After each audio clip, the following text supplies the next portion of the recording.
Long before their names were forgotten, they were sent with purpose.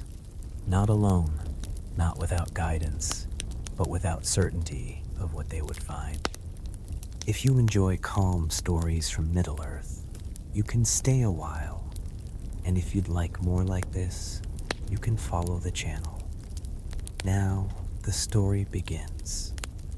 The Istari came to Middle-earth in quiet ways. They did not arrive as rulers or as forces that would shape the world openly. They came as wanderers, taking forms that would not draw fear, carrying knowledge that would not be fully revealed. 5 were known in the West, but not all remained there. 2 turned away from the lands that would later be remembered in story. They did not go north, nor west. They went east. Their names were not often spoken. Alatar, Pallando. Names that appear rarely and then fade. Even in the time when they were known, they did not stay where others could see them. While Mithrandir walked among elves and men, and Kuranir sought knowledge in places of power, the 2 in blue robes took a different path. They did not remain. They departed. The decision was not sudden, nor was it uncertain. From the beginning, their purpose lay beyond the familiar lands. The East was not empty. It was simply unknown to those who wrote the stories that survived. And it was there that their task awaited them.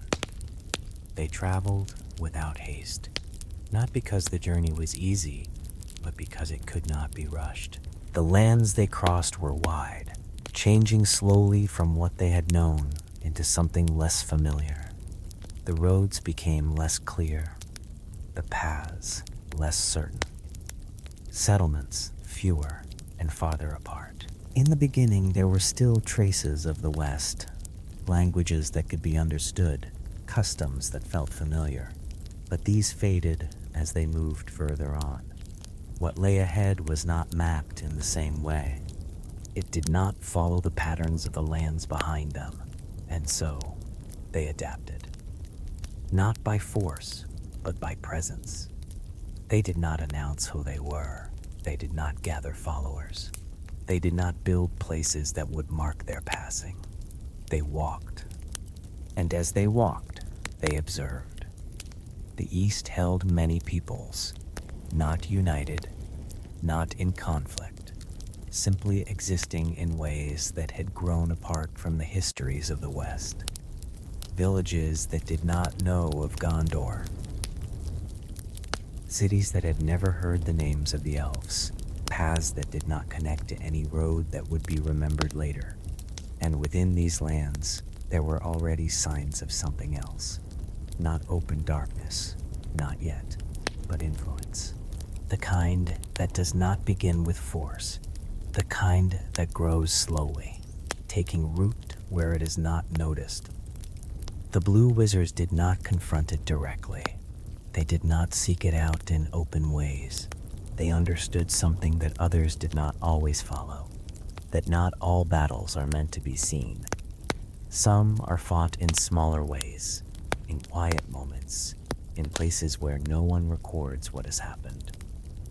They stayed where they were needed, not for long, never long enough to become known. They moved from place to place, leaving little behind. A word spoken at the right time, a warning given before it was too late, a path avoided, a choice changed.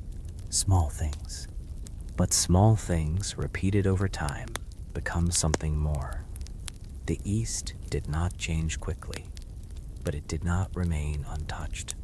And though no one in the West would write of it, something had begun there. A resistance, not visible, not recorded, present. The Blue Wizards continued their journey, further still, beyond what even they had expected. The lands did not end. They stretched outward, carrying them deeper into places where even memory would not follow. And as they moved, their connection to the West grew thinner. not broken, but distant. The names they had once carried mattered less here. Their purpose remained, but their place within the greater story began to fade.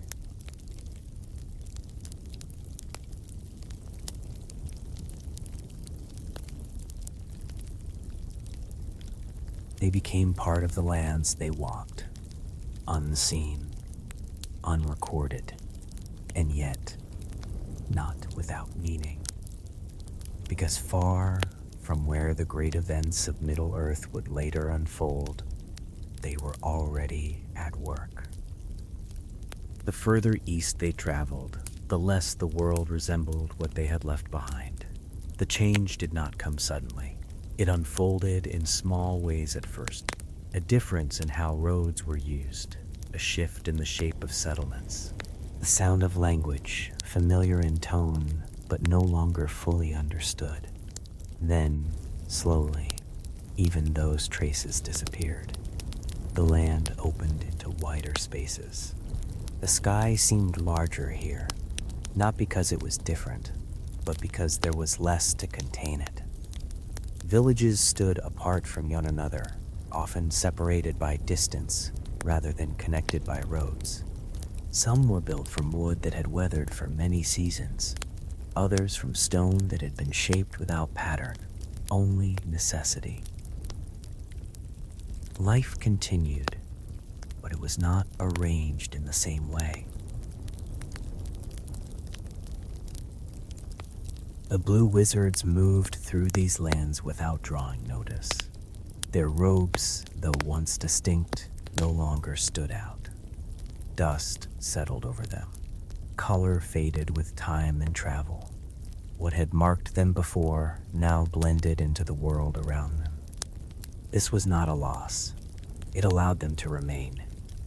They did not stay long in any one place, not because they were unwelcome, but because staying would have made them known, and to be known was not their purpose. They listened more than they spoke. What they heard was not always clear. Stories were told differently here, not in long accounts, but in fragments, passed between people without structure, without concern for detail beyond what was needed. From these fragments, something began to take shape. Not a single story, but a pattern. There were places where movement had changed, not stopped, but altered. Trade routes that once passed through certain regions now turned away. Paths that had been used for years had grown quiet. The reasons were never the same. In one place, it was said that travelers had chosen safer ground. In another, that the land itself had become less certain. No one spoke of a single cause, but the effect remained. The blue wizards followed these changes, not directly, but by understanding where absence gathers. They walked through regions where few others did, where the signs of recent passage were faint or missing entirely. And in those places, they began to see more clearly what had not yet reached the West. Influence, not visible, but present. It showed itself in small ways. A leader who spoke with more certainty than his position would allow. A group that moved with a purpose that had not come from within. Decisions that did not match the needs of the people who made them. None of these things stood out on their own, but together they formed something consistent. Something that had begun quietly and was continuing. The blue wizards did not confront it openly. They did not gather those who might oppose it. They did not speak of it as a single force, because here it was not yet one. It existed in parts, separated, unconnected, and that made it both weaker and harder to see. So they worked as they had from the beginning, in small ways, a conversation held at the right time, a warning given before a decision was made, a moment of doubt placed where certainty had begun to settle too strongly. They did not change events. They shifted them, slightly, enough that what might have grown stronger did not, and what might have spread further slowed. This work left no mark. No one recorded it. No one traced its effect. But over time, it held.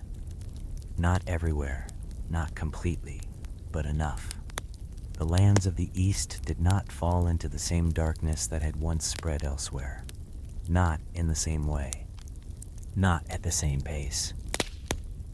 And though no one would later say why, the Blue Wizards remained. They moved further still, beyond the places where even these signs were visible, into regions where the land itself seemed less shaped by any outside influence, where the patterns of life followed older rhythms, and where what they sought was not yet formed. Here, their task changed. Less action, more watching, more waiting, because not all things can be prevented.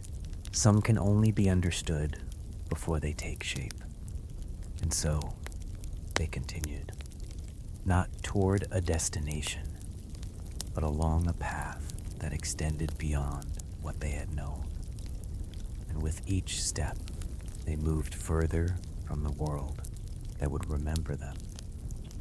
As the years passed, the path of the two wizards became harder to trace, not because it ended, but because it left so little behind.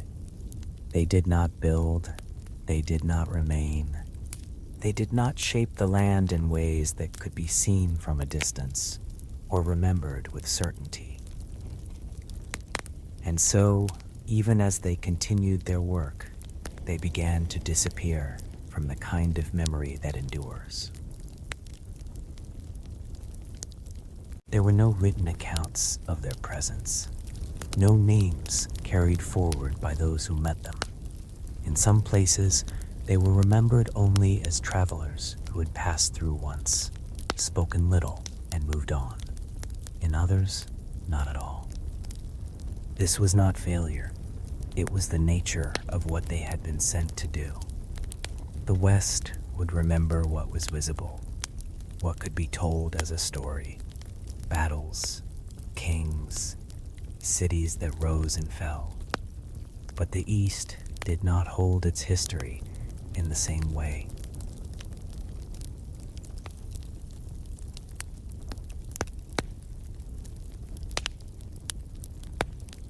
And the work of the Blue Wizards did not follow those patterns. They moved through lands where influence was quiet and spread slowly, where change did not announce itself. And so they answered it in the same way. There were moments when they stayed longer, not in one place, but within a region, watching, listening, understanding how things moved beneath the surface.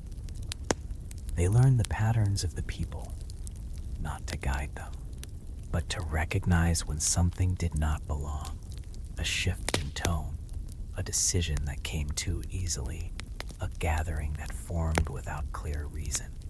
These were the signs they followed, not always certain, not always clear, but enough. When they acted, it was rarely seen as action, a word spoken that caused hesitation,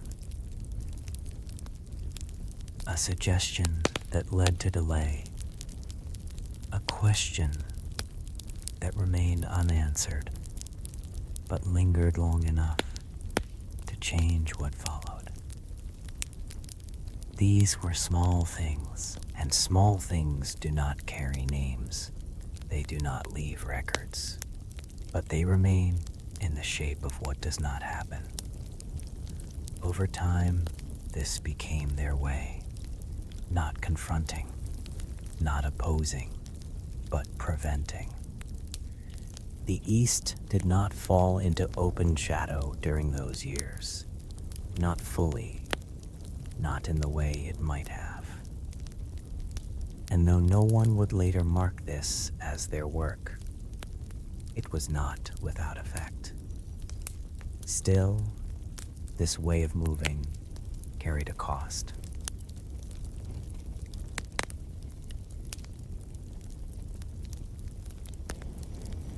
The longer they remained unseen, the less they were remembered, even by those who might have known them. In the West, their absence became part of their identity. They were spoken of less, then rarely, then not at all. Other names remained: Mithrundir, Kurunir, Radagast. But the two who had gone east became uncertain, not lost, but distant, as if they had stepped beyond the reach of memory itself. For the blue wizards, this did not come as a sudden realization. It happened slowly, as all things did in the lands they walked. Their purpose remained clear, but their place within the greater story did not. They were no longer part of what would be told, only part of what continued without being seen. There were times when they spoke to one another of this, not often, and not with concern, only with understanding. The path they had taken was not meant to return. It was not meant to be followed, and so it would not be remembered in the same way. They accepted this, not as loss, but as the shape of their task. The years continued, marked not by events, but by distance, by the movement from one place to another, from one moment of quiet influence to the next. And with each passing year, their presence became lighter, not in reality, but in memory, until, in time, it seemed as though they had never been there at all. And yet, the work remained, unseen, unspoken, but present in what had not happened, in what had not grown, in what had not taken hold. This was the measure of their path, not what they changed, but what they prevented. And in the East, far from the lands that would be remembered, that was enough. Time passed differently in the East, not because it moved faster or slower, but because there was little to mark it. No great events to divide one year from the next. No turning points that would later be remembered. Days followed one another without interruption. Seasons changed, then returned again. And in that repetition, the years became difficult to count. The blue wizards continued their journey, not in a straight line, not toward a single destination, but through a wide and shifting land that offered no clear path to follow. There were long stretches where they saw no one, not for days, sometimes longer. The land itself became their only reference, hills rising and falling without pattern, rivers that curved without reason, open plains where the horizon seemed too distant to reach. In these places, their work did not stop, but it changed. There were no conversations to guide, no choices to influence, only watching, waiting, understanding what lay beneath the surface, even when nothing moved. This, too, was part of their task, because not all darkness begins in action. Some begins in stillness, in the quiet forming of something that has not yet taken shape.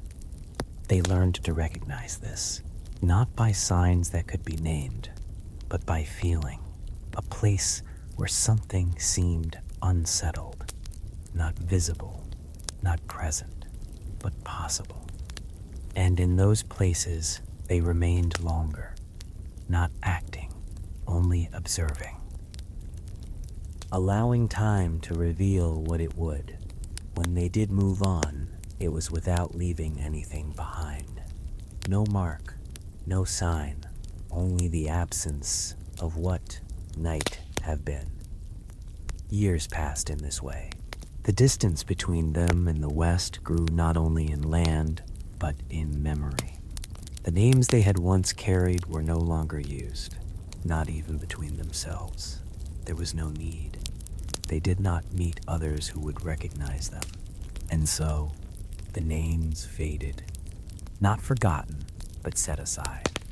What remained was their purpose, and even that became quieter, less defined by what they had been sent to do, more by what they had come to understand. The East did not need guidance in the way the West had. It needed balance, subtle, unseen, maintained not through action, but through presence. And so, they became part of that presence, not separate from it, not above it, but within it, within it. They moved less over time, not because their work had ended, but because the need for movement had lessened. The patterns they had followed began to stabilize. The signs they once tracked became rarer, or perhaps more difficult to see. It was not always clear.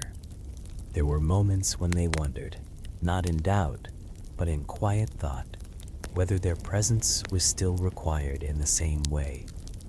Not as a question to be answered, only as something to consider. But they did not leave.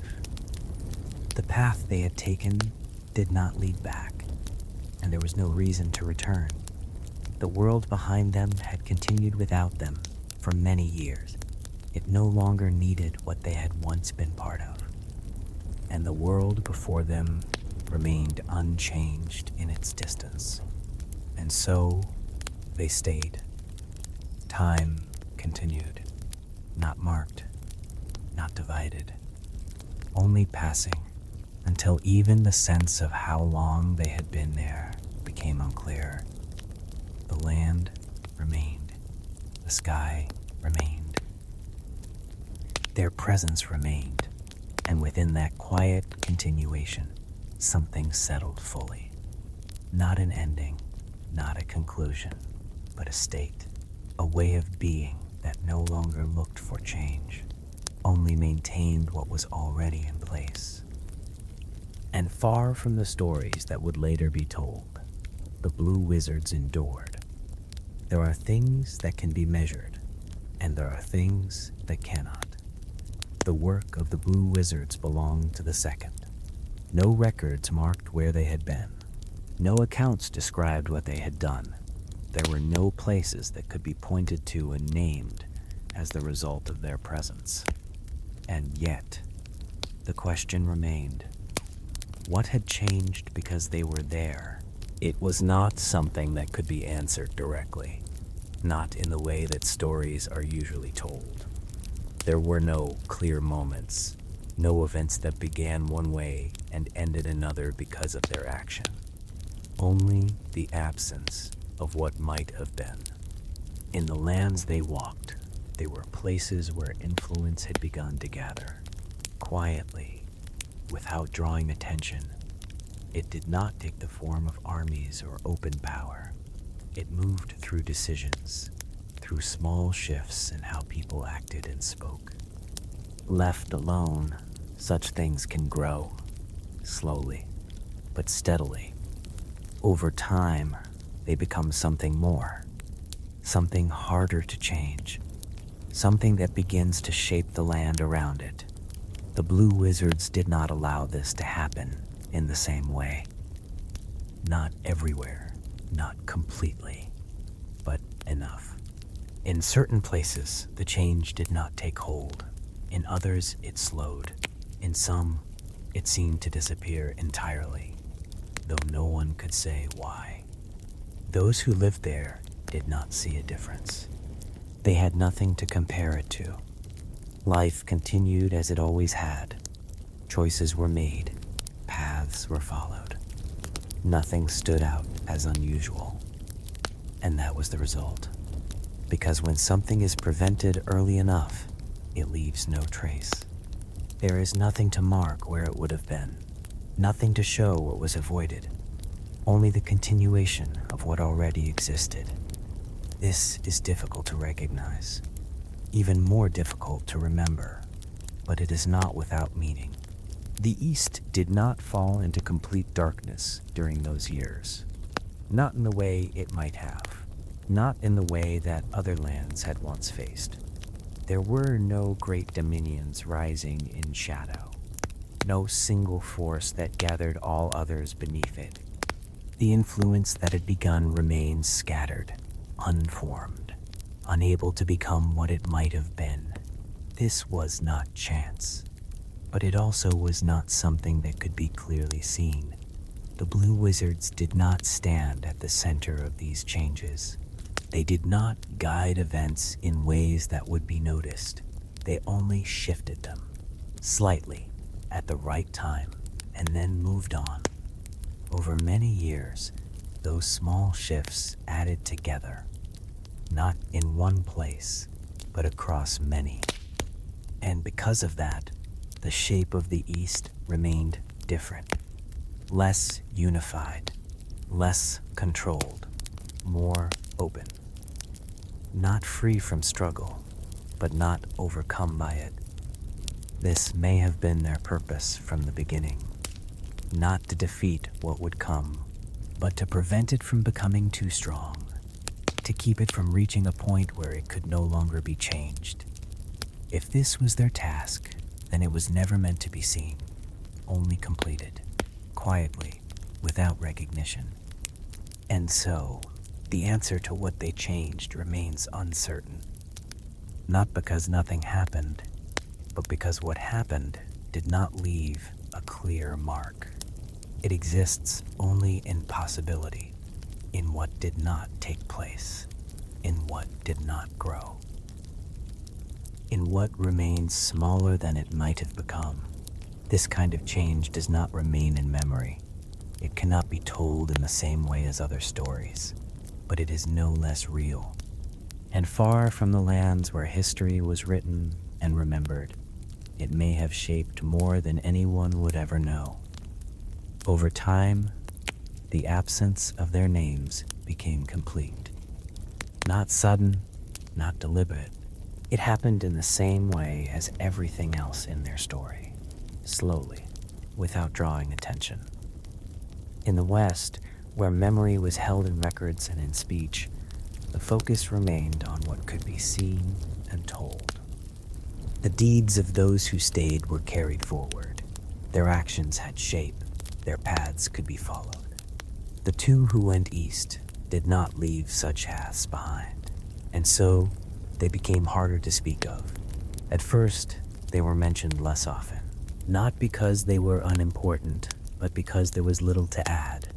No new accounts, no returning travelers who had seen them, no messages sent back, only the knowledge that they had gone and not returned. After some time, even that knowledge grew uncertain, not lost entirely, but less clear.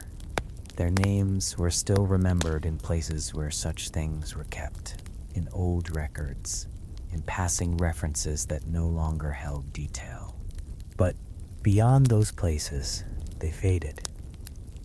People spoke of the Astari as they knew them, those who had been seen, those who had acted within the lands that were remembered. The others became distant, uncertain, almost a possibility rather than a fact. This was not because their work had failed, but because it had not been part of the story that was told. The East did not send word back. It did not preserve the kind of memory that traveled. And the Blue Wizards did not return to renew their place in it. They remained where they were, and so their absence became their identity. There is a kind of forgetting that comes not from loss, but from distance. When something remains too far away for too long, it begins to feel as though it was never close. The Blue Wizards reached that point. Even among those who studied such things, their purpose became a matter of thought rather than knowledge.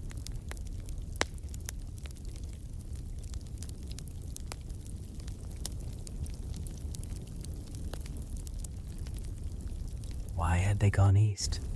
What had they done there? Had they succeeded, or had they been lost? There were no answers, only possibilities, and over time, even those possibilities became fewer. Because without new thought, even questions fade. The world moved on, events unfolded elsewhere, the focus shifted, and the space where their story might have remained was filled by other things, not deliberately, simply by continuation.